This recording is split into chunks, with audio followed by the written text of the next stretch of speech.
Hey guys, what's up? Unrested back again. And I am doing my first walk and talk since I've been back. This is great to be able to do. Many of you are always very excited to see these, and I appreciate all of your comments asking for these again. I, of course, record the audio afterwards. I always just find there's just a little bit too much wind while you're walking around. Also, these days, I don't want to be that gaijin who comes to Japan and talks loudly in public. This has become a big problem with nuisance streamers. I don't want to add to that. I don't want to make life worse for other people living here.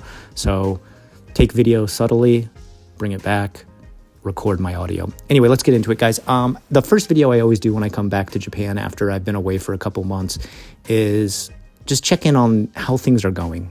I'm going to tell you, honestly, the first thing I noticed when just coming over on the airplane alone, almost always it's Japanese people coming back from visiting America or whatever country on the long flight back.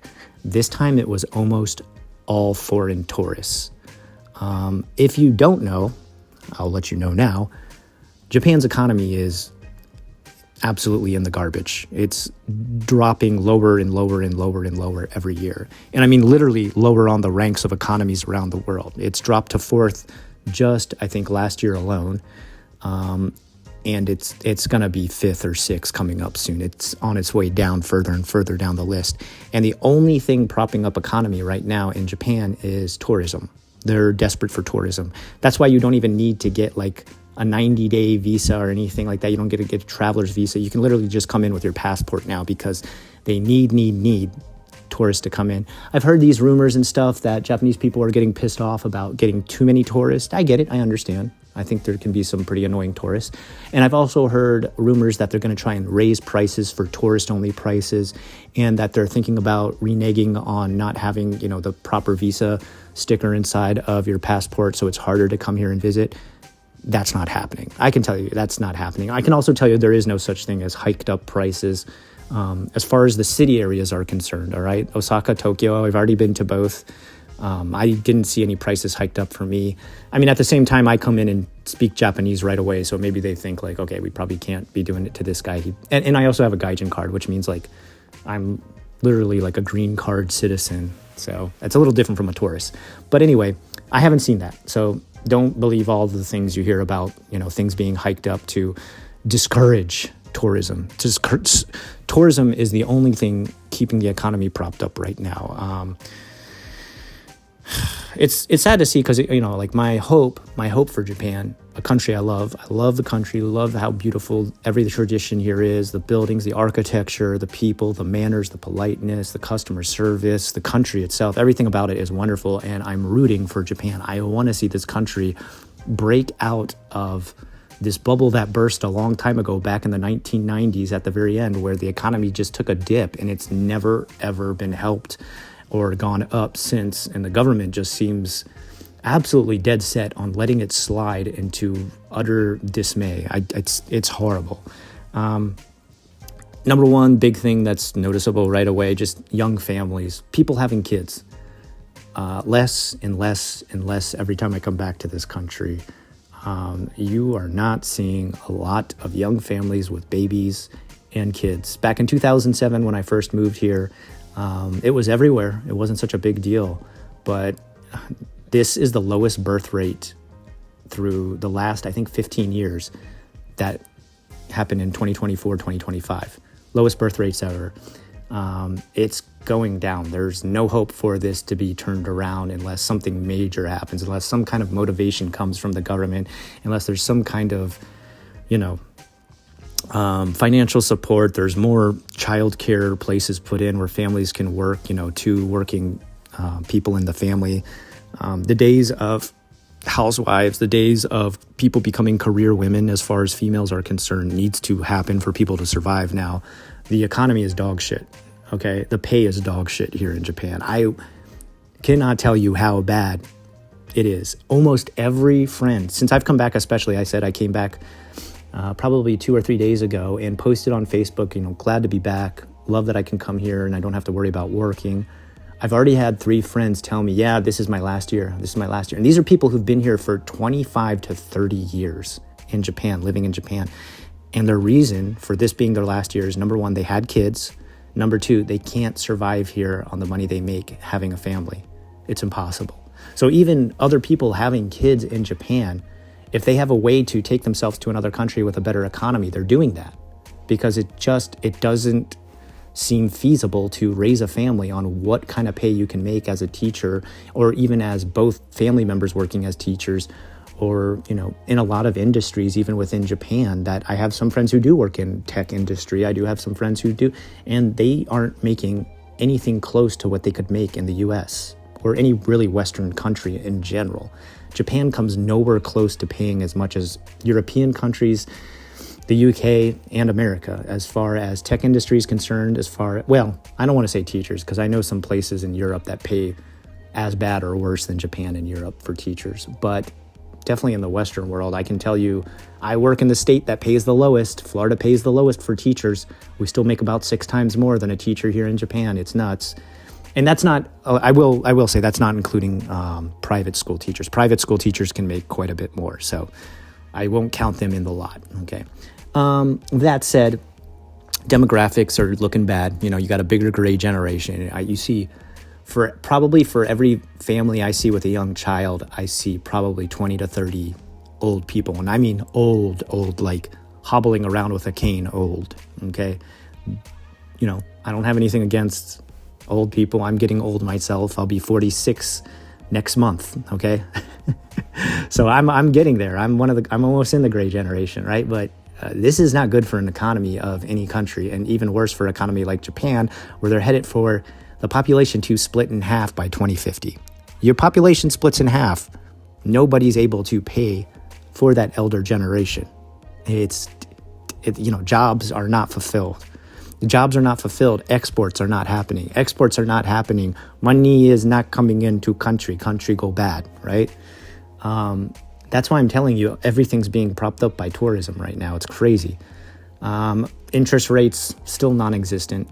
The plus side of that, you buy a house out here, you interested in getting an akiya or getting a loan to get a house or getting a mortgage to get a house, you're going to pay an interest rate under 1% on a mortgage. That's crazy. That's crazy to me. All right. I got a really good interest rate in America, and mine is still like 6.6%. All right. And I'm like really proud. I fought really hard for that. I remortgaged my house almost 2 times to be able to do that. And I got it really low. All right. Before it was like at 8%.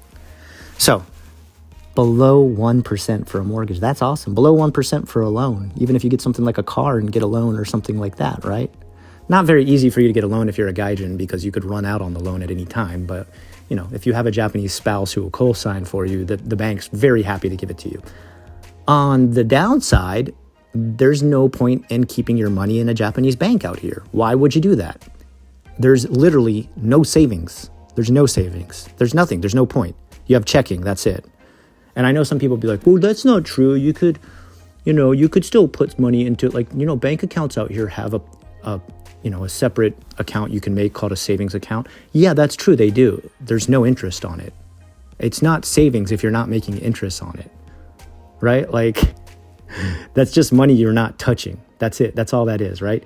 So if you want to actually save money, you would need to, ship all your money overseas, which obviously people who actually do have subsequent, amounts of money. And listen, the average Japanese family saves 60% of their income. Why would they put it in a Japanese bank? Why would you do that? Why would you let your money just sit there in a Japanese bank? If you have a chance to use like an app like Wise, and I'm not sponsored by Wise, but let me tell you, Wise is one of the best ways to transfer money. Okay, I do it all the time. If I can transfer that to any bank outside of Japan that has even a 1% interest rate, and there's easily many banks you can find with a 1% interest rate on their savings account, you do it, right? Why would you not make your money work for you? So you've got your average family looking for ways to get their money out of Japan to, do something with their savings. And then you've got the actual rich people in Japan who are definitely not keeping their money here. What would be the point? Why would you keep it here in Japan? To watch it stagnate and do nothing for you? So that's the bank problem, right? Income is just bad here. On average, how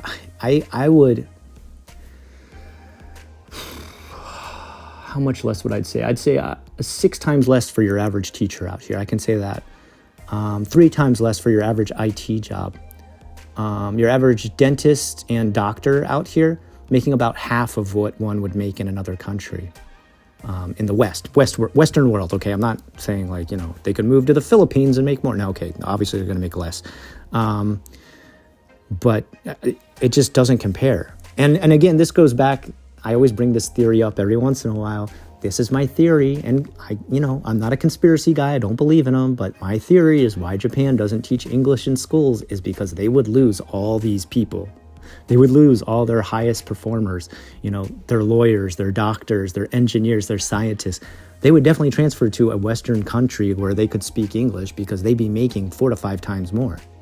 Like, there's no point in doing this job here if you could move to a country that pays you that much more simply because you spoke their language, right? So if they do have those people and those people do speak English, they leave Japan ASAP. Fiscal policies here in Japan are crap.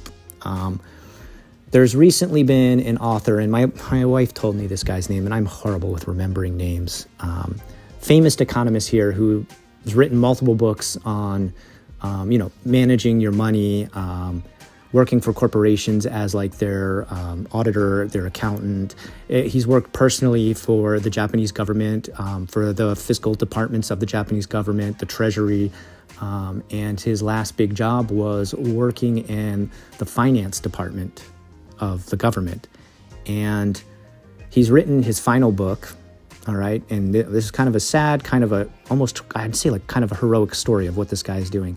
He's finally letting loose on how poorly run the financial department of the government is. He said there is so much wasteful spending, so much money just given out to politicians to like spend on silly things like dinners for people they want to take out, gifts they want to buy for people, personal things they want to buy for themselves. Money's just given out freely to them. And all this comes from the tax money. It's not putting back into the school system. And I mean the public school system, private and charter. Well, I actually don't know if there's any charter schools in Japan, but private's outside of that.